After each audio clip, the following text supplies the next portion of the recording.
Hello and welcome to Stretford Paddock. I'm here for the Paddock podcast today, joined by Ciaran. How are you doing? Not too bad, mate. How are you? Yeah, I'm very good, thank you. And of course, Jay. How are you doing, Jay, mate? I'm good, man. I'm enjoying this weather. I'm making the most of it. It's gorgeous, isn't it? It is, lovely. Yeah. It's lovely. Cracking flags.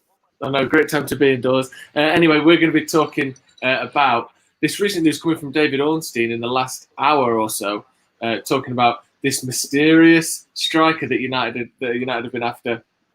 We'll try and put a sort of a name to that rumour if we can. We'll try and do a bit of deduction, a bit of guesswork, and see what we can come up with.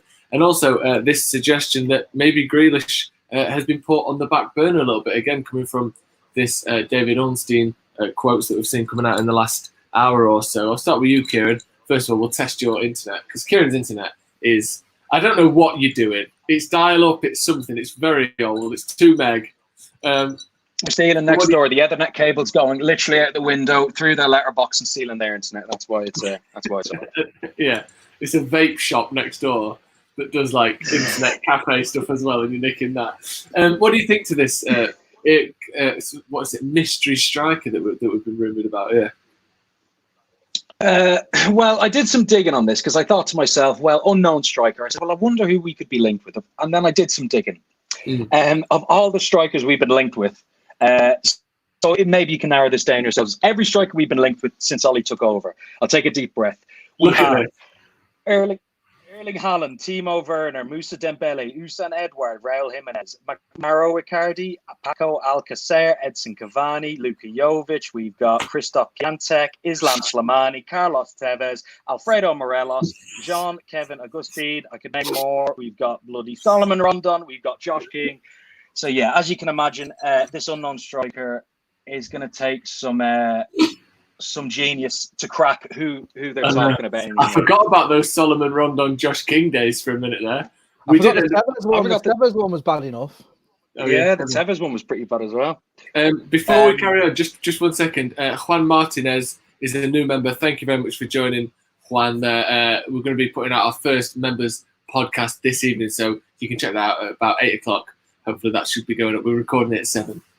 So check that out. If anyone else wants to become a member, click the join button. You can see all what's going on there. I thought that was breaking news then. I thought you were about to say Juan Martinez is signed for United. Let me stop you there. Juan Martinez is joining Manchester United.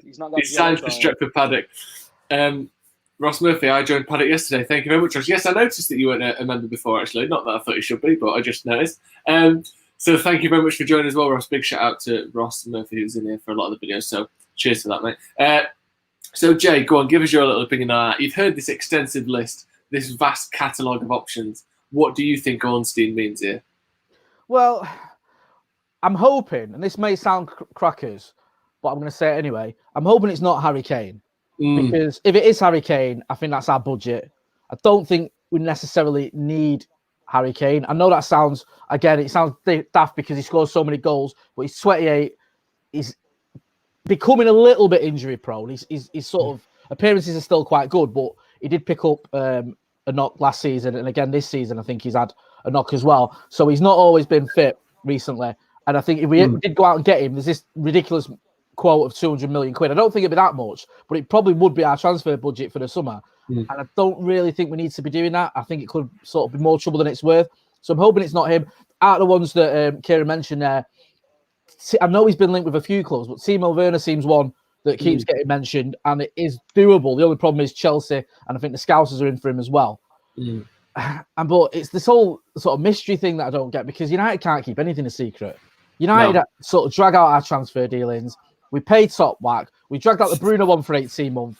We negotiated with Crystal Palace for Aaron Wan-Bissaka for 2 weeks. At the beginning of that, they said 50 million, and at the end, we paid 50 million. We've had him Maguire. At the beginning of it, Leicester said 85 million, and then 2 weeks later, we paid 85 million. It just drags on and goes on. So the idea that there's a secret mystery transfer that United are managing to do amazes me.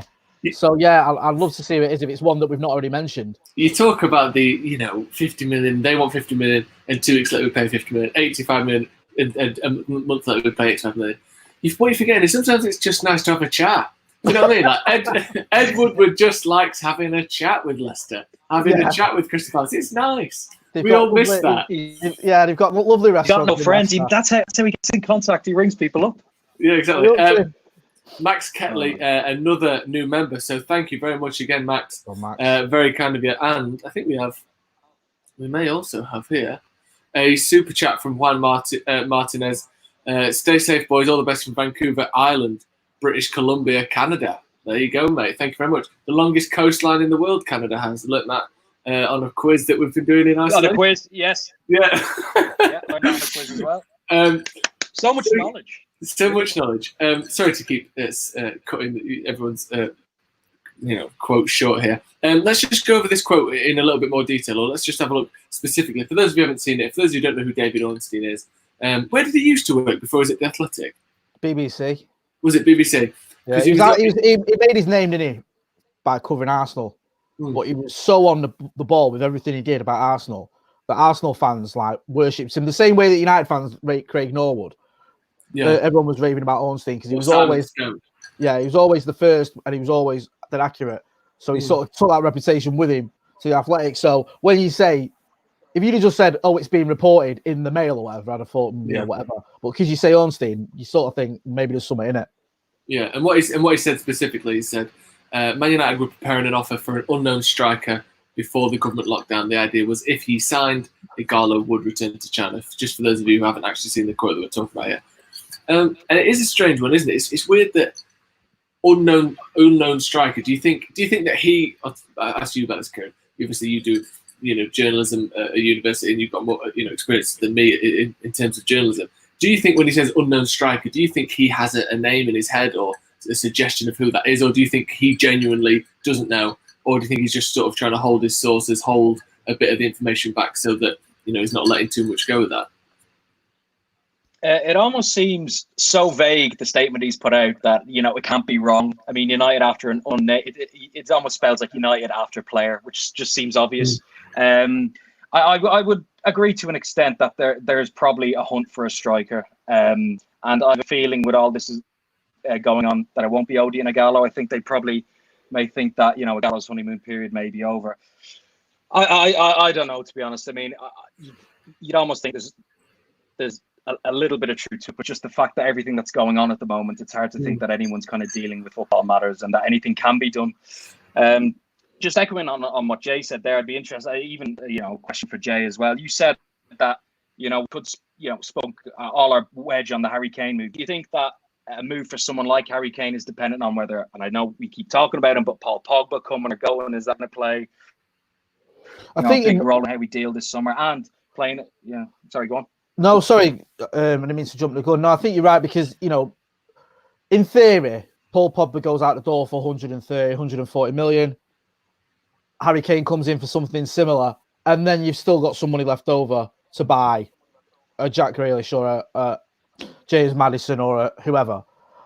So yeah, it might be that. What worries me about United is everything's been going relatively okay recently, and then we always seem to mess things up. United always seem to go do something that just throws a sort of spanner in the works, whether it's buying Alexis Sanchez or whatever. We just do something where you think, really, should we have done that? And I'm just wondering whether spending our entire transfer budget on a player coming towards, or what, not the end of his career, but in the autumn, say, of his career, with injury question marks around him, would be a very Manchester United thing to do. Especially when, for me, I think the good thing about Ighalo is he was a sort of stopgap. And when everyone's fit, and if we brought in Jadon Sancho, you think that the striker, another striker coming in, would just be sort of a reserve almost. You think that Mason Greenwood's going to kick on. Rashford's got the left-hand side nailed down, and Martial's been flying down the middle. So this bringing in someone like Harry Kane, you're going to have to drop either one of the ones I've mentioned, and then it's going to push Mason Greenwood a bit further down the pecking order at a time when you'd like to see him getting more chances, not fewer. So, yeah, it's very difficult. It's very sort of, as you mentioned there, Ciaran, the way it's worded, it's sort of like, in many ways, it's almost obvious. If Ighalo doesn't stay, we probably would bring in someone else.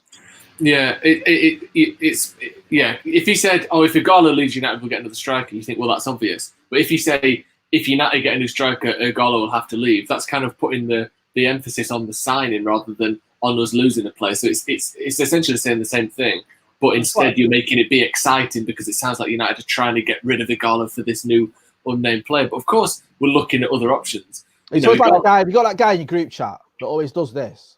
I've got a few group chats where you get a guy who goes, I'm hearing, right, that we're in for someone. And then you buy someone who goes, I told you. I told you, you didn't know anything. What you're talking rubbish. You know what I mean? Like, and it's a little element of that. Like, it's not really nailing these sort of colours to the mast. But as I said before, Ornstein isn't someone who you consider clickbait. No. You know, because it's him, you think he must have been told something. It's all very vague, isn't it? It's just like, you know, and as Ciaran mentioned, then he listed so many of those strikers, and so many of them were still sort of almost linked with. There's still a thing, well, it could happen. So you just don't know, do you? No. Another quote then. Let's move on to another quote that we've been talking about. We'll come back to this a little bit in a bit. But from Ornstein again, an extension of the same quote there, is talking about this Jack Grealish transfer, and he says some contacts say that United are not in for Jack Grealish and are focusing more on a holding midfielder rather than his position. What do you think of that, Kane? Do you think a couple of things? First of all, do you think that's a good thing? And second of all, do you think that's an indication maybe that Paul Pogba may be staying? Have we lost Ciaran there? Ciaran's gone. Is Ciaran gone? I thought he was looking very thoughtful. Pondering, he's really weighing this one up.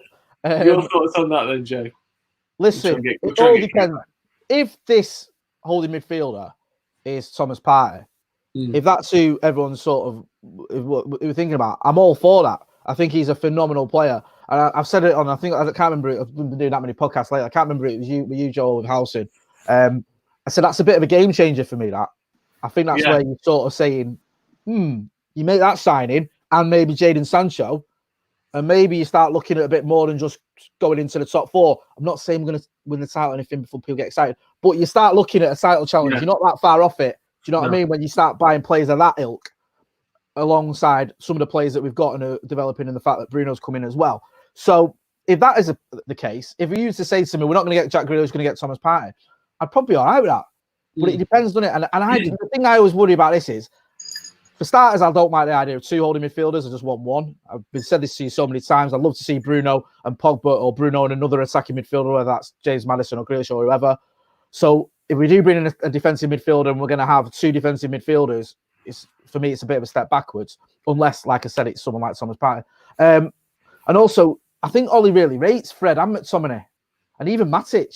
Yeah, so, and they're already players that play in a two. I think surely if we're going to sign another defensive midfielder, it would be someone that can do it by themselves. Because why do we need another player that can play as part of a two holder? We've already got 3 or 4 people who can do that. You know, Pogba can play as part of a two. Matic, like you said, Fred and McTominay, they can all do, one of two. We don't really need another sort of midfielder to be one of two, do we? But if we did get a specialist like Partey or, Ndidi or whoever it would be. Yeah, Ndidi, I mean, again, Ndidi's not a bad shout. There's 1 or 2 players out there where you think if they come in, they're probably better than what we've got in that role. But it's not really, for me, the priority. I wouldn't have said, right. For me, the priority at the moment is the sort of right-hand side of the attack. Yeah, I think, yes, Mason Greenwood can play there, and who knows, maybe next season he will kick on. But I think, you got Martial down the middle, you got Marcus on the left-hand side. I think it's just that right-hand side where there's question marks, because Dan James, he's not quite there.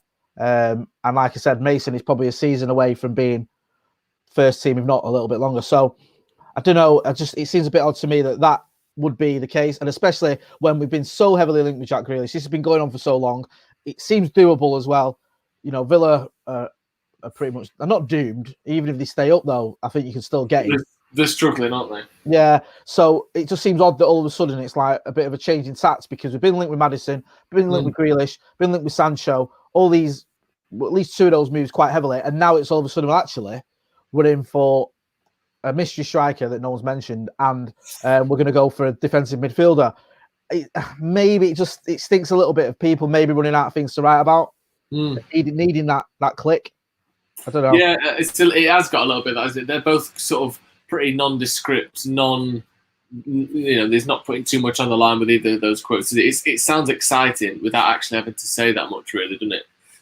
But I think a defensive midfielder would be I mean, a few of us have been saying that for a while. That to me, that seems more clear and obvious than another number 8, especially if we get.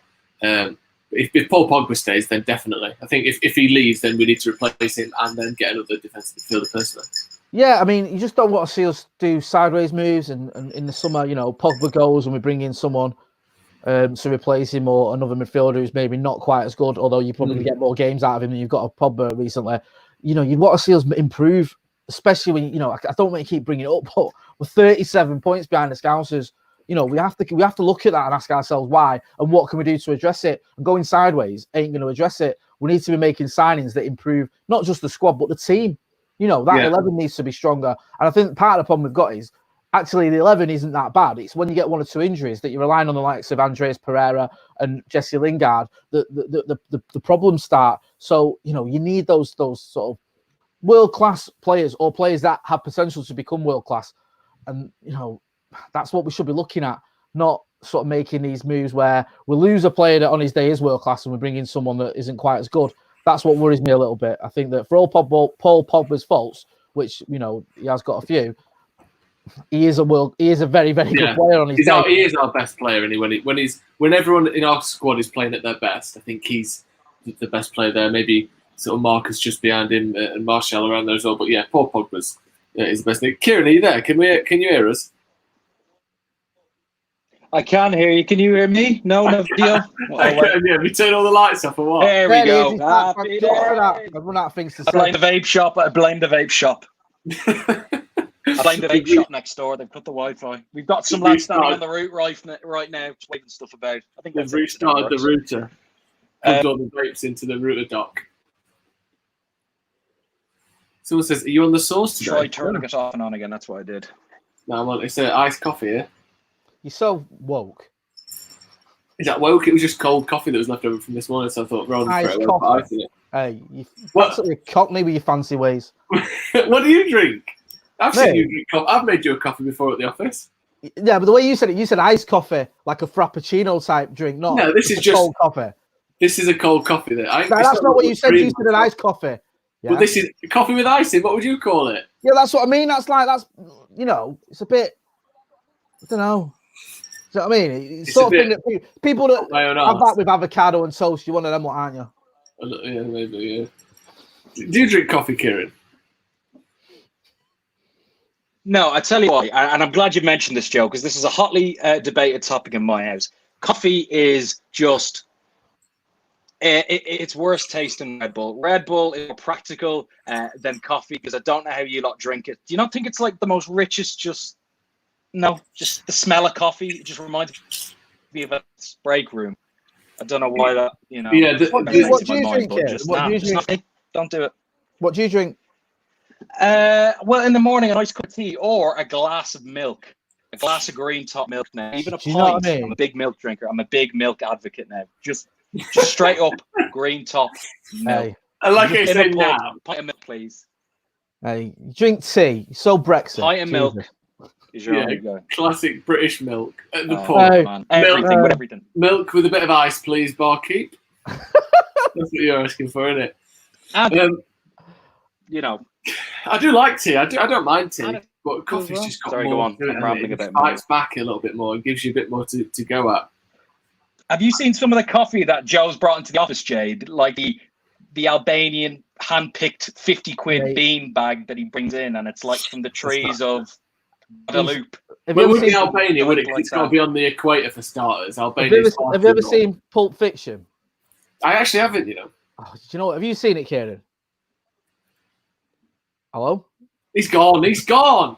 What? Honestly, whose internet is this bad? If anyone who is watching knows about Pulp Fiction and what I'm talking about when it comes to coffee, yeah, you do make a good coffee, actually. If anyone who's watching us wants to come and be on this podcast instead of Ciaran, just pay your internet bill. Seriously, I know we're all we're struggling, times are hard, and there's a recession on or whatever. But just put 50p in a meter. Come on. He's got his flatmate in the living room on a fucking treadmill, powering all the electric by the looks of things. Done his 5k with it. He looks like he's back. He's moving again now. Are you there? Yeah, can you hear us? Sorry, I'm like breaking up. I literally can hear like every second word you're saying. I'm just going to nod my head, and it's like when someone is speaking to you and you have no idea what they said, so you just go, yeah. Okay, you do that if you want. Me and Jay can do the heavy lifting. Yeah. What have you been doing today then, Jay? I can kind of make out half of it. I've had the barbecue out. We've got a barbecue.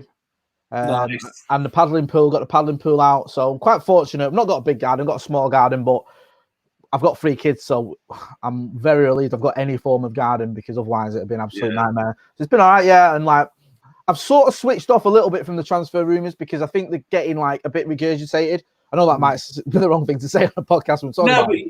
We mentioned that. It's good to mention that as well as reporting. Yeah, I'm sort of like taking everything with a bit of a pinch of salt, because I know that, look, journalists obviously have to try and find out what's going on. They have to write about something. And, you know, there will be deals that are in the pipeline that United are looking at, that perhaps some deals that are likely, some deals that are just the scouting or whatever, or not doing any scouting at the minute, but there's sort of a view to maybe buying that player. So I just feel that at the minute, it feels like sort of, you know, that sort of grey area in the transfer window where you have a bit of a lull, where not much is happening. And then you have all these stories, don't you, that sort of come out and just sort of get sort of regurgitated. Feels a little bit like that. So, you know, I'm just waiting for the United are going to sign Wesley Sneijder story to come out before we. We're going to get some of that, aren't we? Well, Bale is the usual one, isn't it? Gareth Bale. Here's the level it's got to with me. Do you know that Mohamed Bouhafsi he's like tier 1 rated on Reddit? I think he's French, or he writes in France anyway.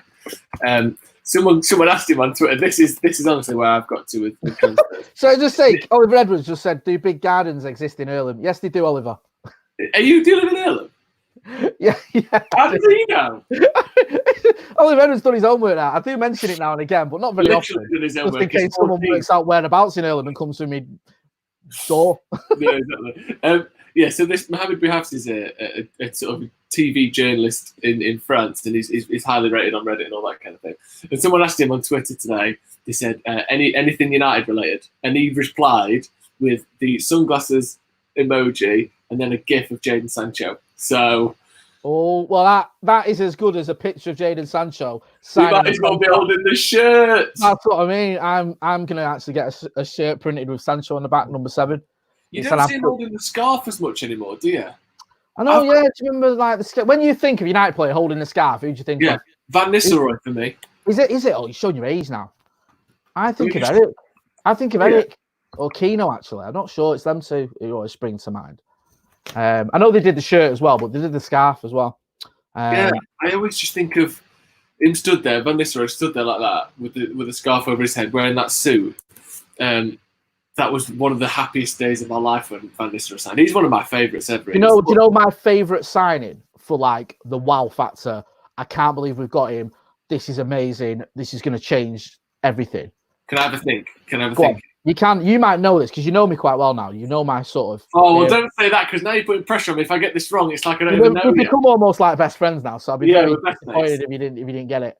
Oh, this is going to be tough because I don't know. I don't know if it's going to be like you were wowed as a kid or it's like a more recent one. I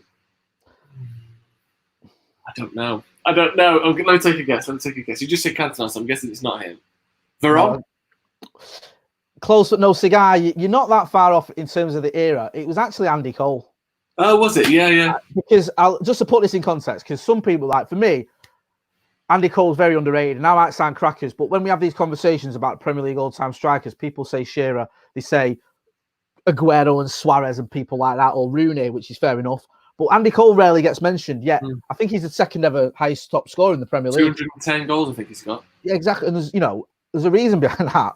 Yeah. And he also won the lot, unlike Shearer. He won everything. And when we got Andy Cole, he'd been banging him in for fun at Newcastle. He was only young. And I remember this was before the days of the internet. I got home from school. And I know it's how long ago it was. I was still at fucking school. I know just the fact that you went to school before the internet. Yeah, I did. Yeah, the internet was like voodoo. Like this, exactly. That'll never work. That'll never pan out. The internet. Dickens on the show, ladies and gentlemen. Yeah. We had a good old fashioned chalk and black boys in my day. Yeah, exactly. I've told you this before. I used to have to hand draw pictures of me knob and hand them out rather than sending them out. Out. There you go. Like a brass rubbing of it. Piece of paper on top.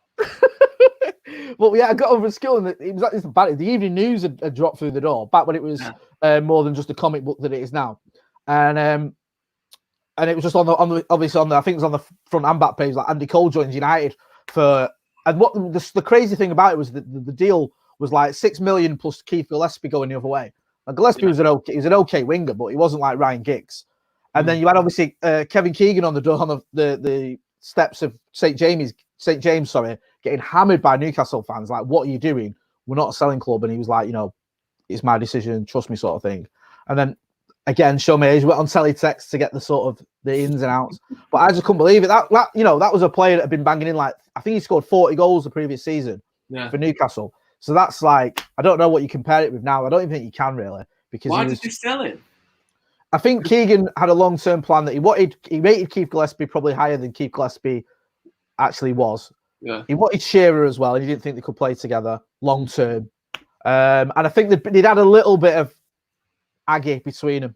Andy Cole had walked off training once. So they got on, but they weren't like... The relationship wasn't great. So I think he just weighed everything up and thought, you know what, if I get this money for him, get Keith Gillespie, get Shearing next season, I'll be better off. But he wasn't, because Andy Cole won a lot, and Newcastle still to this day haven't won a trophy since. So was that like, would you say that was the tipping point for Newcastle just going downhill after that then? I think it was around, I think just after this, they brought in Shearer. They had a great run. They had Ferdinand Shearer. If you remember, we went to St. James's and Eric scored the winner. Peter Schmeichel had the game of his life. But then I think the money ran out because they'd been a buying club. They bought, like, even though they sold us Andy Cole, they actually didn't need to do that. That was the mad thing. They bought Shearer, they bought in the likes of Ginola, David Batty, just, sort of, at the time, fairly expensive players. And then towards the late 90s, the money sort of dried up. They weren't always getting in the Champions League, which obviously hurts you. They didn't have a mega rich owner like City or Chelsea. So by the time, they got into the Dennis Wise era. Was Les Ferdinand there then? When was that? Well, Les Ferdinand came in, I think, just after Andy Cole. Yeah. And then they bought in Shearer as well. And they had Shearer and Ferdinand together, which was absolutely romping. I think they won the first 12 games or 10 games of the league. Everyone thought they were going to romp home. And that was the season, I think, that Eric came back from his injury. Oh, no. Yeah, it would have been, I think I might be getting my dates mixed up. But anyway, we won the league for 90, we won it in 96, won it in 97. And then by that time, Arsenal were the new challengers to us. And Newcastle have never been back, really, have they? No. And until now, and funnily enough, now they're about to get this Saudi royal family takeover, or whatever it is. They'll be back for like 5 years. It's I mean, it sort of came out of nowhere now. Well, I'm gonna say, I keep saying last season, but it's still this season. Earlier on in the season, I didn't really see that one coming because you wouldn't automatically associate Newcastle being bought by a rich Saudi, but it looks like it could be happening. Who knows what we'll see? Do you know what I mean? I think one of the problems they had at Newcastle as well isn't just money; it's attracting people to the area. I think Keane, when he was at Sunderland, said he had a bit of an issue around that. But money talks, done it nowadays. We'll see. They might, we might have another powerhouse to deal with. Great. Because Manchester's one thing. People act like getting people out of London to Manchester is difficult. So Newcastle's even further away, even less kind of, with that kind of like sexy side of the city going on, isn't there? Yeah, I mean, I've been at Newcastle. It's actually a really good city. It's nice, it's lovely. Newcastle is lovely. It doesn't have that kind of, glamorous feel that London does it? No, not at all. Someone, Christopher Crouch, is saying, we need a Jay and Joe show. Well, you've got it now because Ciaran ain't coming back. You know what though? When we do this on Devils, me and you, mate, when we do stuff together, and I have to give you credit for this because I always get pelters no matter what I'm doing. We could get a lot of positive comments, so we'll have to look at that and do something more regular, especially with sort of no football. Maybe we could do some more stuff. I'm up for it anyway. Yeah, definitely. Jay and Joe, the New York and Cole. Yeah, definitely. I guess I'm Dwight York then if you're the big Andy Cole. Listen, now you I think Dwight York scored the most goals, didn't he, in the 99 season? 29, yeah, he did, yeah. Yeah? Yeah. So I love Dwight York. I put him in my Premier League five-a-side for Man United. Really? And everyone had a go at me, yeah, because we did like a draft on Adam McCullough's channel. I wouldn't have put him. I mean, I love Andy. I love Dwight York, great, but I wouldn't have put him in my top Yeah, but think how good he would be in five-a-side. Great touch, great first-time strike. He's got better dribbling. You know, he'd be acing five-a-side. Right? Right. So you're saying me, right? Of all the strikers we've had, yeah. Well, genuinely. Okay. Do you want to know my full team? Yeah, go on. So my first choice was Ronaldo, Cristiano Ronaldo. That's controversial. Right. Perfect. Second choice, Aaron Wan-Bissaka. Yeah, get that. I get that. Five-a-side, incredible. Getting past him. Then I had who else did I have in midfield? I had Paul Pogba in midfield. Great touch, strong, gets about, smacking him in all over the place. And then I had Dwight York up front with Ronaldo, and then in net David De Gea. Right, can I just stop you there? Yeah, Joe. Yeah. And I like to refer to my earlier commenters now. We're friends, so I think I can say this. Oh no! Right, but you're off your fucking head. If you think, right, out of the top 5 players for Manchester United ever, 3 of them are currently playing for the team. Well, what you're absolutely on crack. Here's things you've got to remember. First of all, it's Premier League only, so I couldn't get even Premier League only, right? I wouldn't even. Maybe I'll give you Aaron Wan-Bissaka because he gets a. But even that is a stretch, mate. Like when I think of the defenders we've had. All right, let me pick a second. Let me give you a second thing then. I won't defend Paul Pogba because you know. I mean, Pogba is our best ever midfielder or best Premier League midfielder. No, I didn't say that. All right, goalkeeper. De Gea is the best at saving the ball with his feet, and that's perfect for those squat nets of a five-a-side. Listen, I can't stand Peter Schmeichel, so I don't care about that one. I'll give it you. Okay. And secondly, what you got to remember as well is this was a draft. So Adam picked Roy Keane.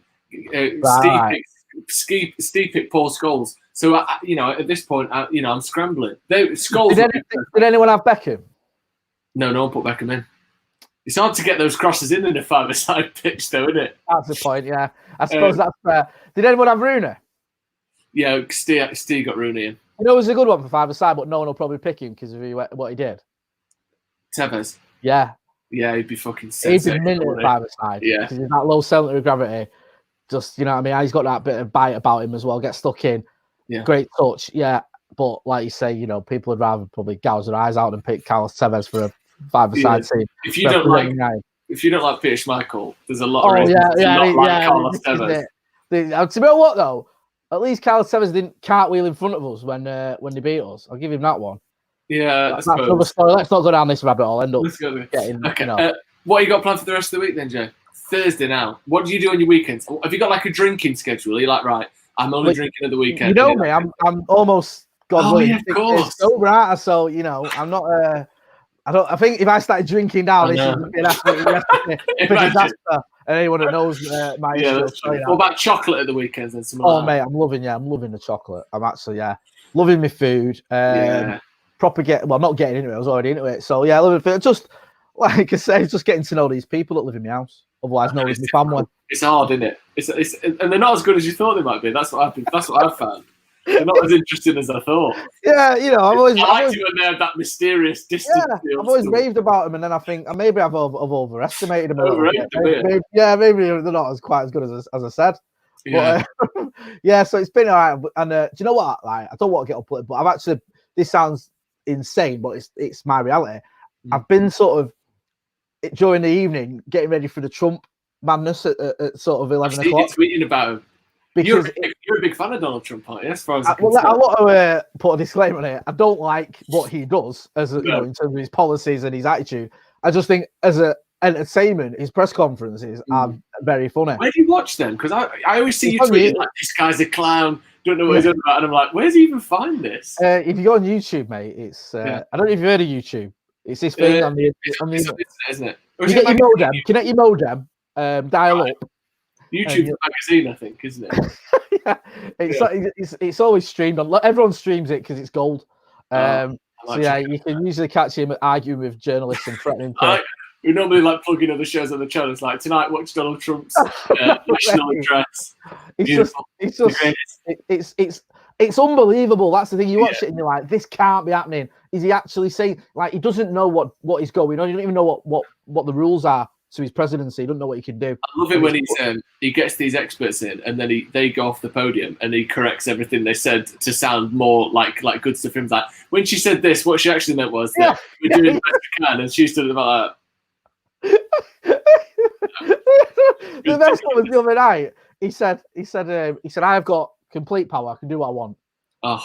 And then a journalist went, "You haven't. Who's told you that? That's not true." And he just sort of shut up. And I just thought, like, he's like a kid. You can't do that. You're not allowed. Oh, shut up! I'll do what I want. Get off. You're not Julius Caesar. Like it's just like someone fanning him with a big palm leaf, and he's eating. Oh, you listen to them. You can do what you want, son. Mini hamburgers being fed to him like grapes. Like, I don't. Yeah, he don't know what he's on about, does he? Anyway, right, that's going to be all from us today. Thank you very much for joining me. Sorry for everyone at home about the whole Ciaran situation. That absolute wretched bastard. He's going to try and get it sorted. The worst thing is as well, I thought I'm all right coming on this with literally no preparation because Ciaran's on and he always does his homework. He knows his stuff. Yeah, and do you know what? He started out. Great guns. He's got a full list of every striker United have been linked with since Solskjaer came in. That's the thing. He comes in with this research, and then he doesn't research how to get fibre optic broadband. And I have to resort to talking about Andy Cole and Trump. Yeah, but that was fun though. I like that. I like hearing about Andy Cole. Yeah, Ross Murphy says needs internet. Jay, thank you for coming on, mate. Where can everyone find you? Where can everyone check you? You know me, I'm always on full-time doubles. But during the lockdown, I've been doing loads more stuff with the guys from Paddock. It's always a pleasure coming on with Joe, with Steve as well. Doing the rounds. I'm also on social media. Give us a shout as well. I know it's a bit of a struggle at times, and I'm always enjoy chatting to people. So yeah, up for a debate.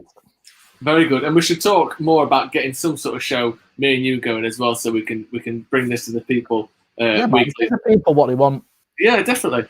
Thank you to everyone at home, and especially thank you to those who have joined as members during today's stream as well. So thank you for that. And if you are a member, check out tonight. We're going to be bringing out our first members only podcast, a little introduction podcast. Get to know the team, get to know you, get some comments, get the conversation flowing. So that should be very fun. Thank you very much for joining us at home. Thank you once again, Jay. Thanks a lot, Joe. Thanks for having us, mate. Take care. See you in a bit.